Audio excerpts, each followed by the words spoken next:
My grandfather fell last Thanksgiving, not because he tripped, but because we bought him the wrong walker. We stood in the pharmacy aisles, overwhelmed by metal frames, guessing what he needed.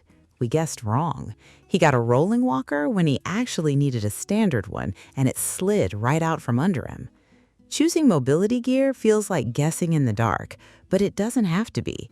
Here is the actual difference between standard and rolling walkers and the exact formula to pick the right one before someone gets hurt. The core difference. People look at walkers and think they all do the exact same thing. They absolutely do not. Treating a standard walker and a rolling walker like interchangeable tools is like trying to use a hammer to drive a screw. They serve entirely different mechanical purposes. A standard walker is a medical device designed for ultimate stability. It is essentially 4 metal legs with rubber tips firmly touching the floor. A rolling walker, often called a rollator, is a mobility enhancer designed for fluidity. It usually has 2 or 4 wheels attached to the base. If you put someone who needs a standard walker behind a rollator, they will fall. The device will move before they are ready. Conversely, if you give a standard walker to someone who just needs a tiny bit of balance help, you will exhaust them and ruin their natural walking posture. Here's what matters. You have to match the tool to the specific physical deficit of the person using it. We are going to examine the exact mechanical differences step by step. Stability and weight distribution. When we talk about stability, we are talking about how a device handles weight distribution. A standard walker is the absolute gold standard for bearing weight safely. Because all 4 legs grip the floor at the same time, the frame can take a massive amount of downward pressure. Think about someone recovering from a hip replacement, knee surgery, or a severe stroke. They physically cannot put their full body weight on their legs without experiencing intense pain or risking a fall. They need to transfer that weight through their arms, down into the frame of the walker, and straight into the floor. A standard walker takes that load without moving an inch. It acts as a static, immovable base of support.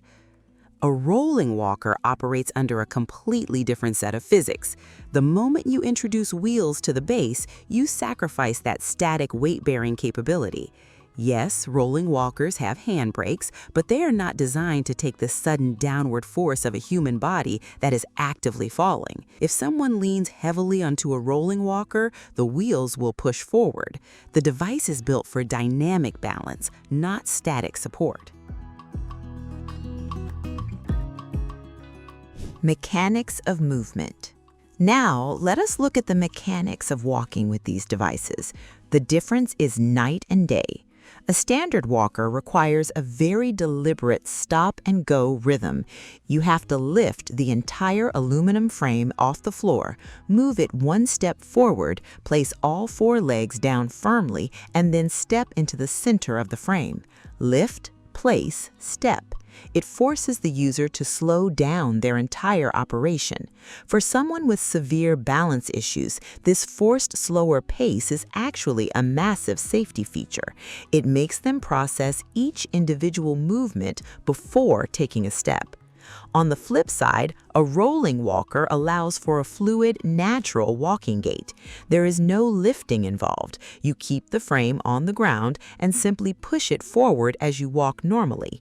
You maintain a continuous stride. For a user who just needs physical help, this continuous stride feels wonderful. They do not have to break their momentum. But you can easily see the inherent danger here. If the user does not have the leg strength or reaction time to keep up with the frame moving forward, the walker gets away from them. Energy expenditure and fatigue. Here is another massive factor that most people ignore: energy expenditure. Just how tired is this device going to make you after 20 minutes? Using a standard walker is a surprisingly exhausting upper body workout. Think about the physical mechanics we just talked about. You are picking up a metal frame thousands of times a single day. Even though they are made of lightweight aluminum, that repetitive lifting drains your energy rapidly. If you need to walk to the kitchen and the living room, you might be totally wiped out. Therefore, standard walkers are primarily meant for short-distance travel inside a house. Rolling walkers are wildly energy efficient. Because the wheels do all the friction management on the floor, you're just providing a very slight forward push. You don't need strong shoulders or a strong back to use one effectively. A person using a rolling walker can travel down long grocery store aisles or navigate a large shopping center without experiencing significant fatigue. They preserve the user's energy for the actual act of walking. If the primary goal is covering distance, wheels are mandatory. Environmental adaptability. Let me explain how the environment dictates the equipment. You have to honestly assess where this walker is going to be used 90% of the time. Standard walkers belong indoors, period. They are highly maneuverable in tight spaces. You can wedge them into a tiny half bathroom and get through narrow apartment doorways with total ease. But those 4 rubber stoppers on the bottom are absolutely terrible outdoors. They drag roughly on concrete, they snag violently on thick living room carpets, and they are completely useless on loose gravel or soft grass. Taking a standard walker for a stroll down a cracked sidewalk is a miserable experience.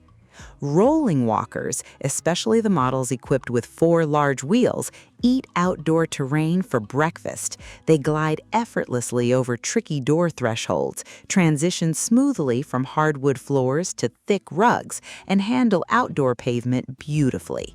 They are built specifically for the real world. The major trade-off is their footprint.